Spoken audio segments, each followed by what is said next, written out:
থেকে দাঁড়িয়ে দাও। এই সর্বনাশা খেলা আমাদের দেশের বিজেপি সরকার এই কার্যকলাপ করছে।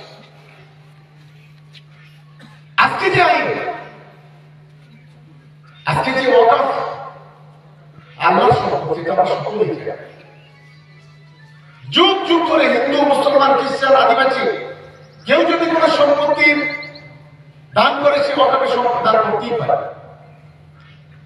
কিন্তু আজকে বলছে এই কমিটি সংশোধনী বিলে বলছে দুজন অমুসলিম সদস্য এখানে থাকবে।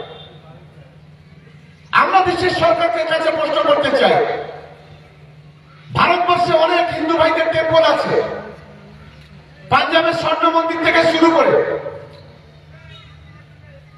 তারকেশ্বর মন্দির আছে এই বাংলাতে, সারা দেশের মাটিতে বড় বড় টেম্পল আছে, তার কমিটি আছে। সেখানে সংসদে নিয়ে আসুন, সেখানে বলুন হ্যাঁ দুজন মুসলিম লোক সেখানে থাকবে। শিখদের বড় বড় টেম্পল আছে, খ্রিস্টানদের বড় বড় টেম্পল আর গির্জা আছে।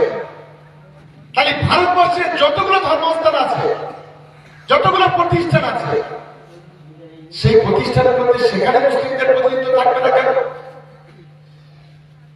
আসলে লক্ষ্য তো সেটা নয়।